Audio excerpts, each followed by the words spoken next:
기도하고 시작하겠습니다. 주신 하나님, 오늘도 귀하고 복된 주님 이 하루를 우리에게 삶의 시간으로 허락해 주신 것을 감사합니다. 이 3일 밤, 이 밤에 하나님의 허락하신 그 말씀을 묵상하고 읽고 그 말씀을 통해 영적인 귀중한 소중한 교훈과 주님의 뜻을 분별하는 시간 되게 도와주옵소서. 우리 삶의 모든 순간순간마다 하나님의 말씀이 먼저 역사하게 하시고 하나님의 말씀의 권능이 먼저 우리 삶의 자리에 강력하게 우리 삶을 붙들고 우리 삶의 자리를 하나님 중심으로 바꿀 수 있는 그런 말씀의 능력과 지혜를 이 밤에도 허락하여 주옵소서. 그래서 우리 모든 성도들에게 하나님 이 땅에 살아가는 모든 순간순간마다 하나님의 백성으로 온전한 하나님의 신실한 주의 자녀로 믿음의 길을, 말씀의 길을 온전히 갈 수 있도록 인도하여 주옵소서. 감사하고 예수님 기도합니다. 우리 민수기 말씀 계속 공부하고 있는데 지난주에 우리가 제가 드렸던 8절 말씀 요한복음 3장 14절 15절 먼저 읽고 오늘 본문으로 같이 돌아가겠습니다. 모세가 광야에서 뱀을 든 것 같이 인자도 들려야 하리니 이는 그를 믿는 자마다 영생을 얻게 하려 하심이니라. 아멘. 자, 오늘 22장 민수기 22장 말씀 우리가 잘 아는 22장부터 뭐 다음 장까지 이제 발람이라는 인물이 등장합니다. 물론 발락이라는 헷갈리는 발자가 같은 이름이 발락 이렇게 돼서 좀 헷갈리는데요. 이 인물에 대한 우리가 말씀을 통해 좀 교훈을 영적인 하나님의 교훈을 얻으려고 합니다. 오늘 22장 1절로 6절을 보시면 이제 모압 왕이었던 발락이라는 인물이 왕이 등장합니다. 자, 오늘 본문 22장을 좀 다 펴시고요.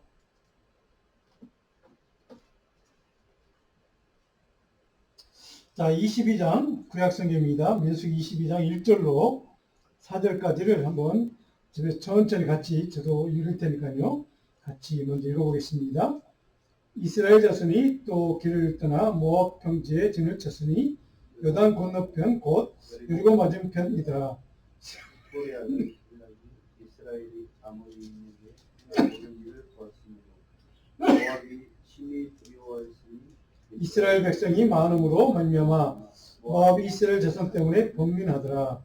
또 미디안 장로들에게 이르되 이제 이 무리가 소가 풀을 뜯어먹은 같이 우리 사방에 있는 것을 다 뜯어먹으려다 하니 그때 시볼의 아들 발락이 모압 왕이었더라. 자, 오늘 지금 우리가 읽었던 이 말씀 짤막한 몇 구절은 오늘 22장 말씀이 어떤 지리적인 위치에서 어떤 상황 가운데 말씀이 기록되어 있는가를 우리에게 알려주는 정보입니다. 모압 왕, 당시의 모압 땅의 왕 아주 강대국입니다. 발락이라는 이름이죠. 이 발락이라는 이름의 뜻은 약탈자, 파괴자 이런 의미가 있는 이름입니다.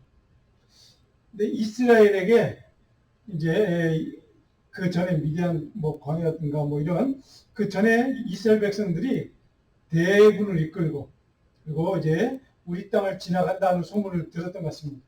근데 소문을 들어보니까 그 이전에 정말 모압 나라와 같은 강대한 국가들과도 싸워서 이긴 나라, 그러니까 강명한 군사적인 강대한 강대국이었다는 거죠. 그런 나라가 지금 우리 땅을 지금 지나가겠다라고 하는 상황이라는 겁니다. 그래서 발락 왕은 두려웠습니다.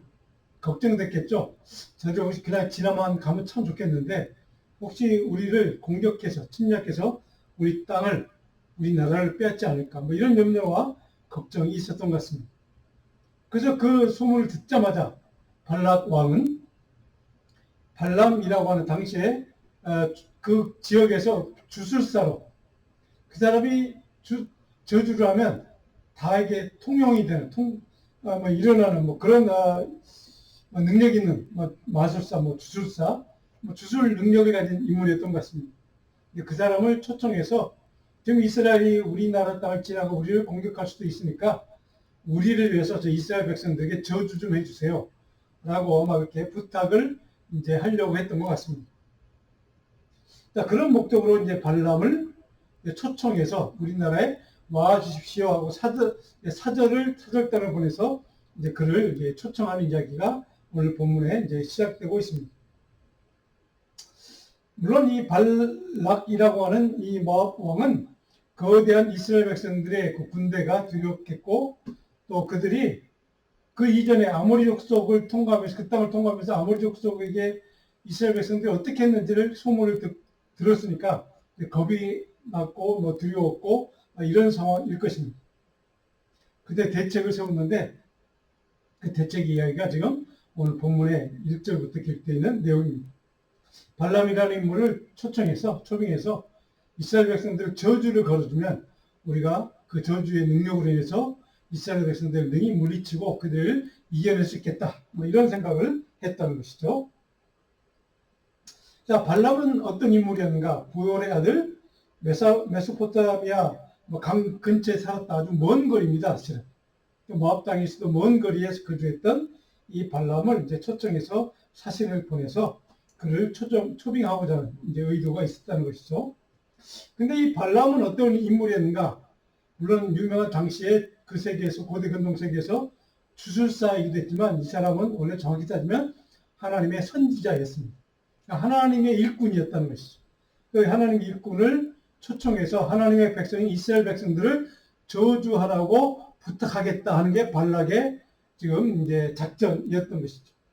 자, 그런 상황을 이해하시고 7절부터 14절 첫 번째 초청 사건이 기록됐습니다.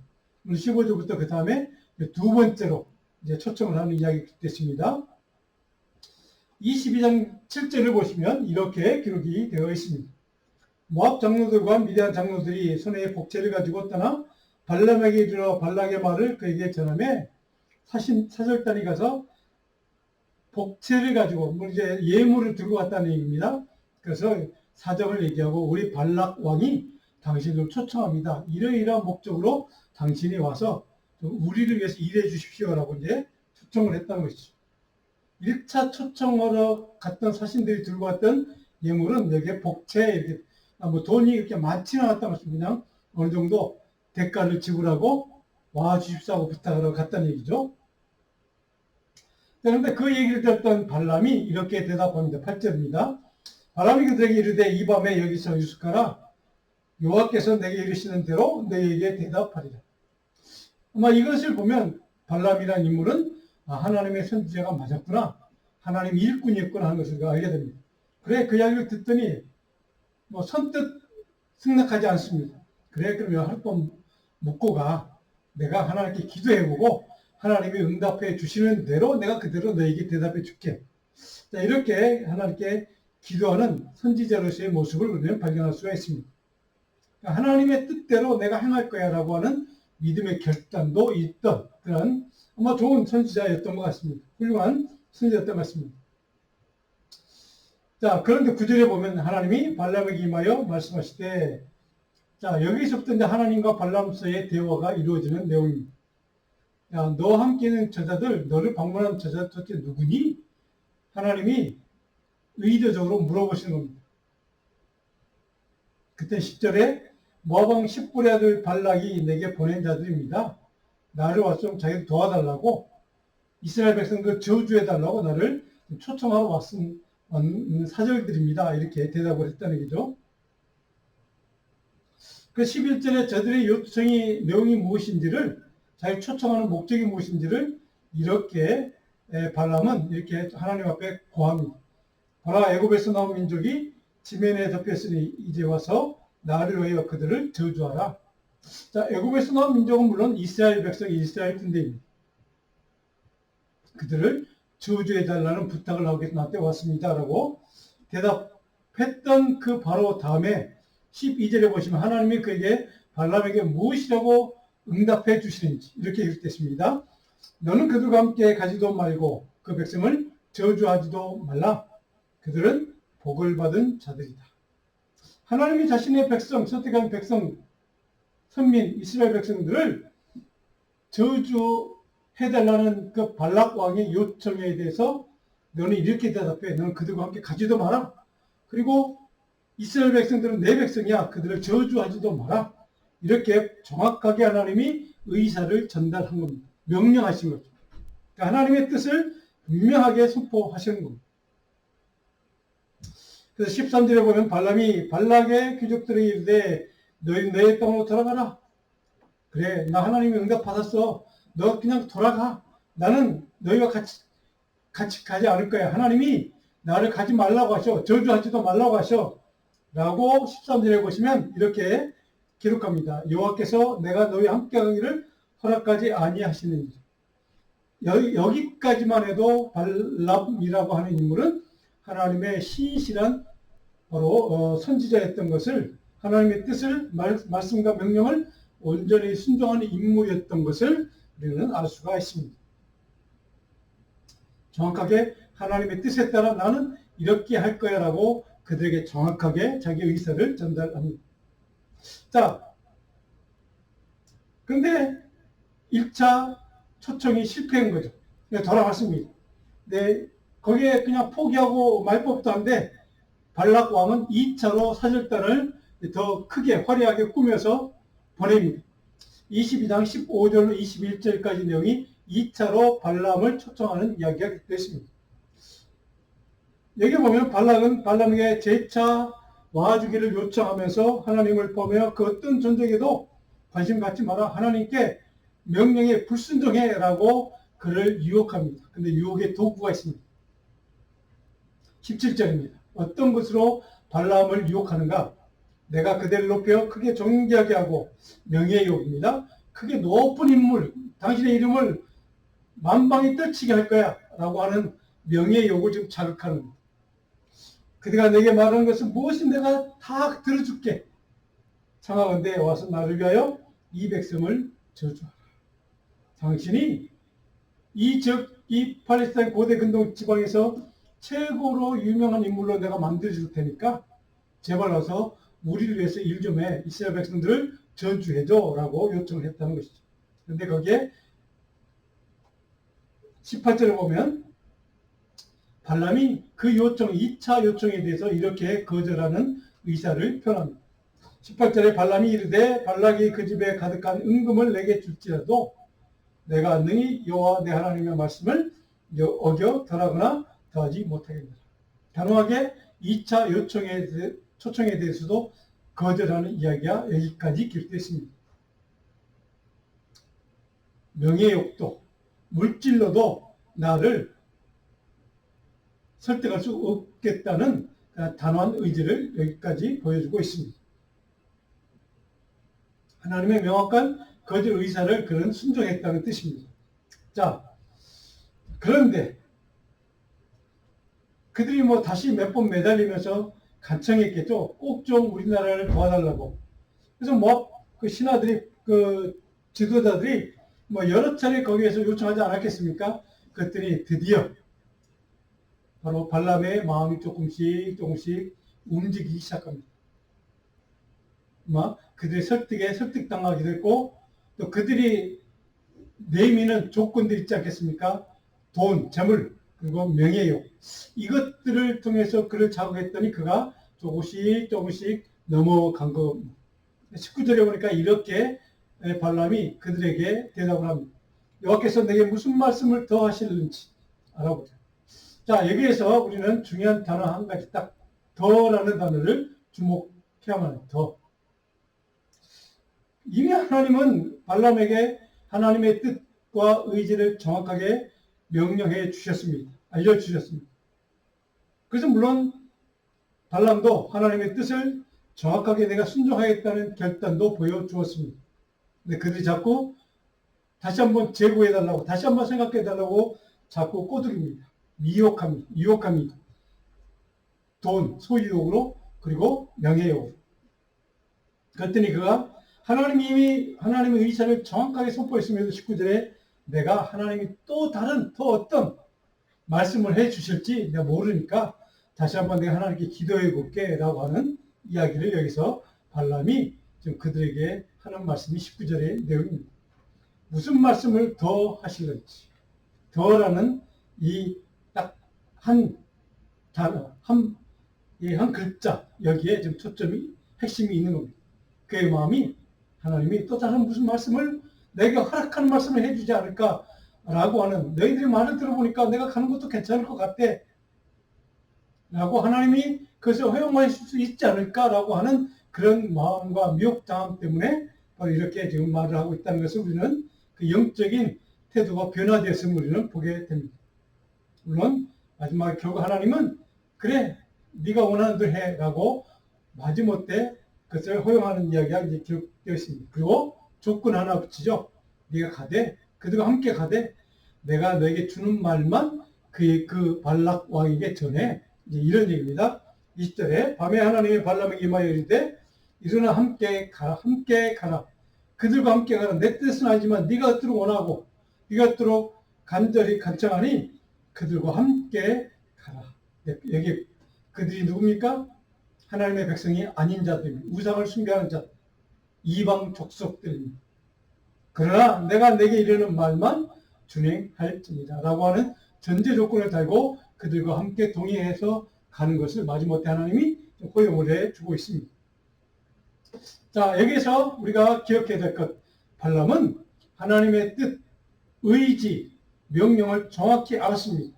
그것도 한동안은 지켰습니다. 순종했습니다. 그런데 자기 자신의 내면의 욕망 때문에, 명예욕, 재물에 대한 탐심, 탐욕 때문에 그의 마음이 서서히 움직이기 시작하고 변화되기 시작했습니다. 그리고 결국 자의적으로 그 길을 자기가 그들과 함께 동행하겠다는 그 길을 스스로 선택하고 말았던 겁니다.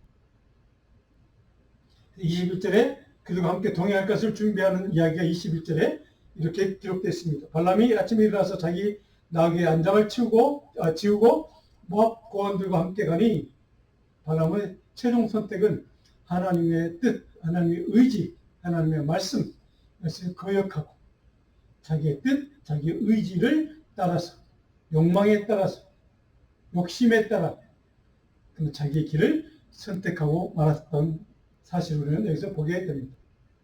자, 그런데 바로 이것이 하나님의 뜻이 아니었음을 이제 확인시켜주는 두 가지 사건이 이제 다음 22장 22절로 30절까지 그리고 31절부터 이제 35절까지 기록되어 있습니다. 두 가지 사건을 통해 그가 발람이 그들과 함께 초청에 의해서 가는 것은 모압 땅으로 가는 것은 하나님의 뜻이 아니었음을, 하나님의 의지가 아니었음을 정확하게 설명해 주는 사건을 두 가지나 기록해 주고 있습니다. 자, 이 네 번째는 나귀가 발람을 책망하는 이야기, 우리가 잘 아는 사건입니다. 22절에 그가 감으로 말미암아 하나님이 어떻게 반응했는가? 하나님이 진노하십니다. 결국 그는 자기의 길을 선택해서 그 길을 실행해서 옮겨갔다는 겁니다. 그들과 동행했다는 겁니다.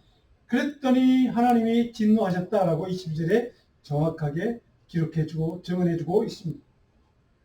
여호와의 사자가 그를 막으려고 길에 서니라. 먼저 23절에 보니까 나귀가 등장합니다. 나귀.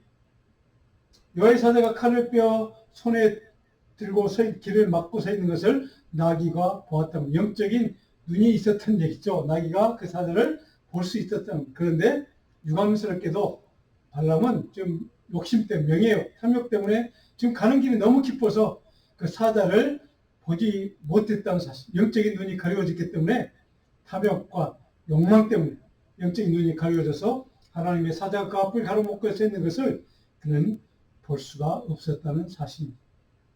근데 아이러니하게도 짐승인 나귀는 그것을 보았다는 거죠. 그리고 그 사자가 여호와의 사자가 두려워서 나귀가 지금 입을 열어서 지금 자기 등에 타고 있는 발람에게 책망하는 이야기, 우리가 잘 아는 이야기 아닙니까? 28절에 이렇게 읽습니다. 여호와께서 나귀의 입을 여시니 발람에게 이르되 내가 당신에게 무엇을 하였기에 나를 이같이 3번을 때리냐. 자, 여호와의 사자를 보았던 나귀가 두려워서 그 길을 가려고 하지 않고 옆으로 돌아가려고 합니다. 좁은 길로 그 옆에 길, 이게 들인지 어딘지 그 길로 계속 가려고 합니다.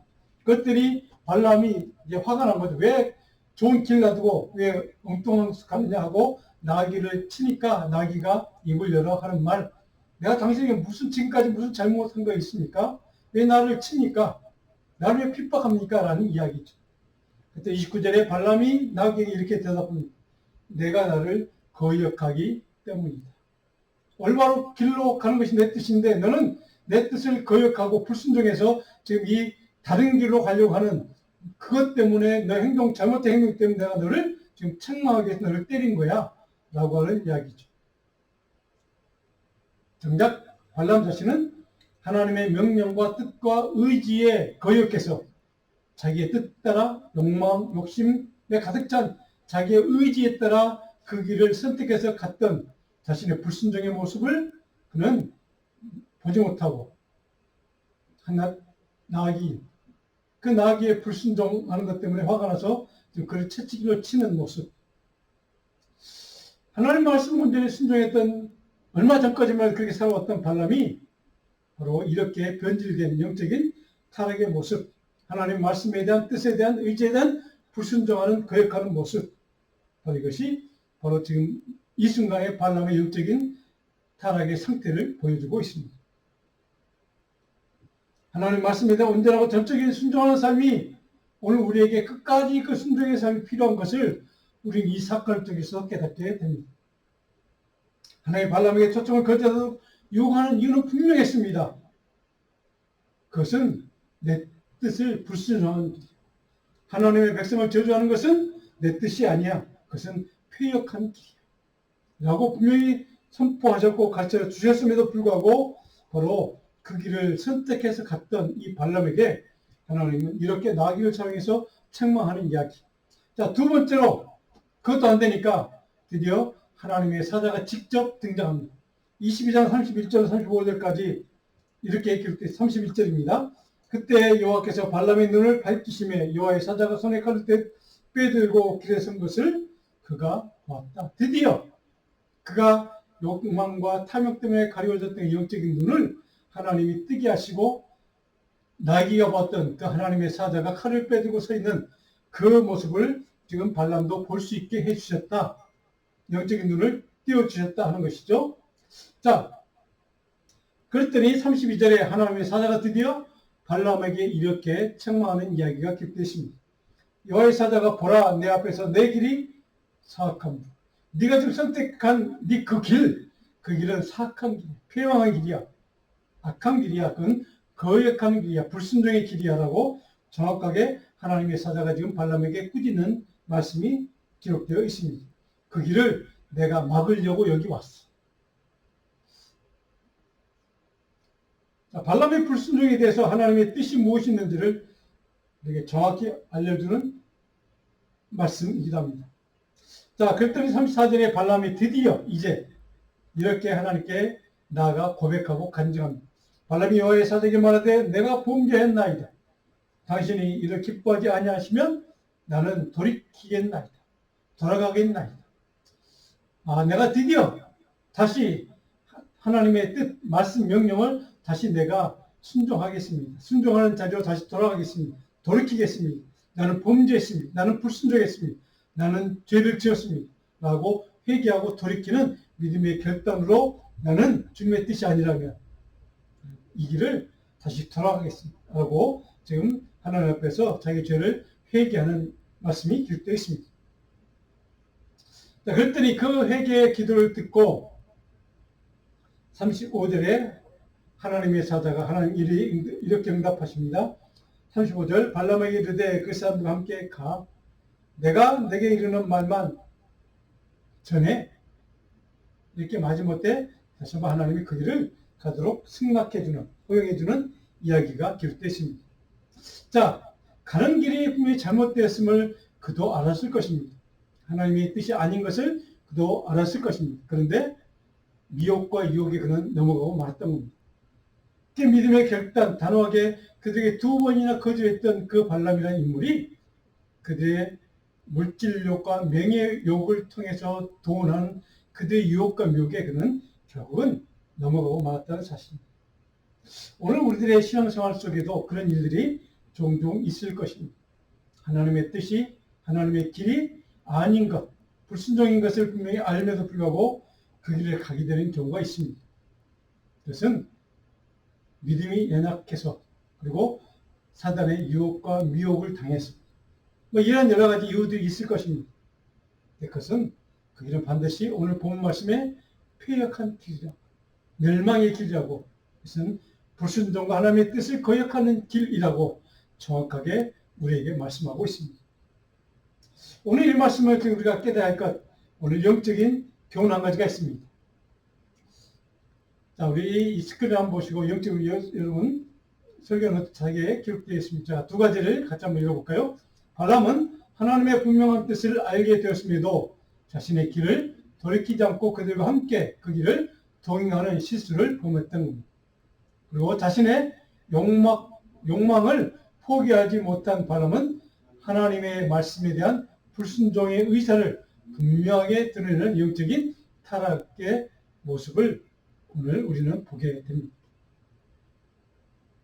바로 이런 하나님이 결국은 네가 원하는 그 길을 가라고 허용하신 다음에 자 오늘 성경 말씀은 이제 마지막 끝 단락에서 우리에게 여러 가지 교훈들을 가르쳐주고 있습니다.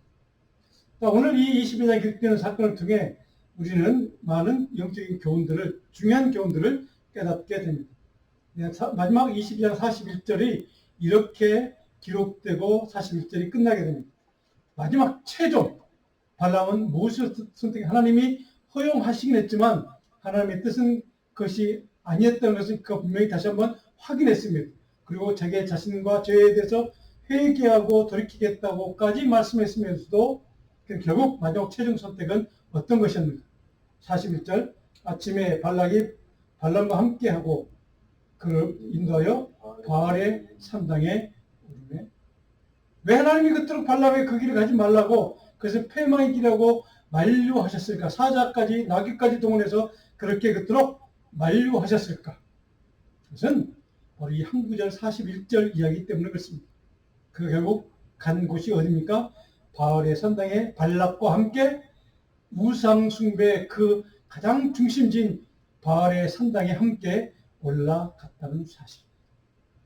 우상 숭배 자리에 그도 그 미혹 때문에 그 유혹 때문에 하나님이 그렇게 만류한 것을 다 이겨내고 여기까지 갔지만 결국 그가 선택했던 그 자리는 우상의 자리, 바알의 산당에 오르는 그 자리에 그는 서고 말았다는 사실입니다.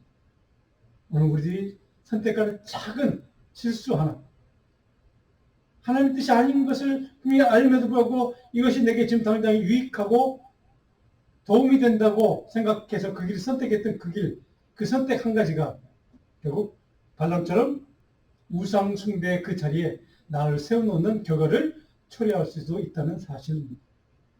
굉장히 무서운 영적인 교훈이기도 합니다. 경고의 말씀이기도 합니다. 오늘 이 발람과 발락과 관련된 이 사건을 통해 우리 특별히 하나님의 선지자였던 발람이라는 인물이 이렇게 점점 영적으로 타락해가고 변절되어가는 그 모습을 우리는 발견하고 앞으로 이제 그 이후에 23장부터도 몇 가지 사건이 쭉 기록되어 있습니다. 자, 이런 발람의 그 신앙적인 영적인 변화의 과정을 통해서 우리는 몇 가지 영적인 교훈을 깨닫게 됩니다. 발람을 어떻게 성경은 평가했는가? 몇 군데 성경 구절을 여러분 성경 때 제가 일일이 다 적어놨습니다. 한번 읽어보시면 되겠습니다. 신명기 23장 4절로 6절은 발람을 이렇게 평가하고 있습니다. 같이 한번 읽어볼까요? 그들은 너희가 애굽에서 나올 때에 떡과 물로 너희를 길에서 영접하지 아니하고 부드러운 사람 보올의 아들 발람에게 뇌물을 주어 너희를 저주하게 하려 했으나 다음입니다. 내 하나님 여호와께서 너를 사랑하심으로 내 하나님 여호와께서 발람의 말을 듣지 아니하시고 내 하나님 여호와께서 그 저주를 변하여 복이 되게 하셨느니 내 평생에 그들의 평안함과 형통함을 영원히 구하지 말지니라. 바로 신명기의 말씀에도 바로 정확하게 모세가 이렇게 기록해 놓고 있습니다.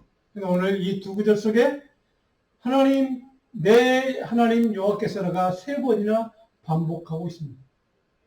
이 사건의 주체가 누구라고요? 하나님이 하신 일. 하나님이 주체라는, 하나님이 어떻게 발람을 생각하시고 평가하시고 판단하시는가가 중요하다는 겁니다. 하나님의 눈에 보시기에 너의 삶이, 너의 결단이, 너의 그 작은 하나의 그 선택이 어떤 결과를 초래하는지 정확히 보라는 겁니다.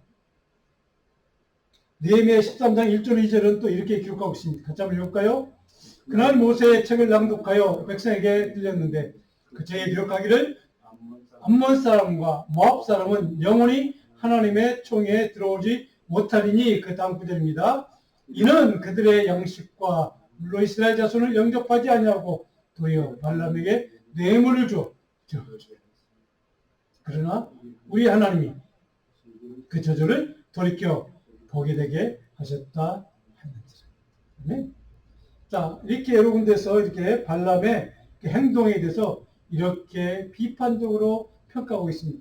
자, 신약에도 베드로후서 2장 15절 16절에도 이렇게 기록하고 있습니다. 그들이 바른 길을 떠나 미혹되어 보올의 아들 발람의 길을 따르는도다. 그는 자기의 불법으로 말미암아 책망을 받되 말하지 못하는 나귀가 사람의 수로 말하여 이 선자의 미친 행동을 저지하였느니라. 자, 부올의 아들 발람의 길을, 그 길을, 멸망의 길을, 패망의 길을 따르는도다. 근데 그 이유가 뭐라고요? 바른 길을 떠나서 미혹당해서 라고 정확하게 증언해주고 있습니다. 그들이 미혹당해서. 명예욕과 재물욕에 대한 그들의 달콤한 유혹과 미혹에 넘어가서 이렇게 악한 길, 멸망의 길을 그들은 선택하고 발람은 그 길을 가고 말았다는 것을 성경의 기자들이 이렇게 증언해주고 있습니다. 오늘 이 말씀부터 유다서 1장 11절의 말씀, 오늘 요즘 말씀 같이 한번 해볼까요? 유다서는 이렇게 평가합니다. 화 있을진저 이 사람들이 삭슬 위하여 발람의 어그러진 길로 몰려갔으며 고라의 폐역을 따라 멸망을 받았다. 자, 삭슬 위하여 물질의 욕심 탐욕 때문에 발람의 어그러진 그 길로 그들도 몰려 쫓아갔다 이렇게 됐습니다. 발람의 어그러진 길이라고 유다서는 이렇게 평가를 합니다. 자, 오늘 이 22장의 사건을 통해 우리가 영적인 적용할 수 있는 영적 교훈 몇 가지를 같이 한번 읽어보겠습니다. 하나님의 사람으로 주님을 따르고 하나님 나라를 이 땅에 세우고 확장하여 복음을 증거하는 사명을 감당하는 주의 일꾼으로 온전히 하나님의 뜻에 순종하는 삶을 살라는 교훈입니다. 자, 두 번째로, 자, 이 영적인 교훈에 따라서 오늘 저와 여러분들에게 제가 묵상 과제를 줬습니다. 여러분의 신앙과 삶은 온전한 순종으로 하나님의 일꾼의 길을 걸어가고 있는가? 아니면 발람처럼 유혹당해서 하나님의 길, 순종의 길에서 벗어나 불순종과 거역의 길을 가고 있는 것은 아닌가? 자, 오늘 우리에게 주는 영적인 교훈입니다. 이 발람의 사건을 통해 저와 여러분들이 한 주일 동안 주님, 내 삶의 길, 내 신앙의 길이, 내가 가는 지금 믿음의 이 길이 하나님 형통의 길, 복의 길, 순종의 길, 말씀의 길, 은혜의 길 되게 인도해 주십시오. 하나님의 그 거룩하신 능력의 손길 나를 붙잡아 하나님의 옳은 길, 말씀의 길로 온전히 나를 순종의 길로만 인도해 주십시오. 라고 이 한 주간 또 우리가 묵상하고 기도할 수 있는 그런 한 주가 되기를 간절히 주님의 이름으로 축원하고 축복합니다. 기도하겠습니다.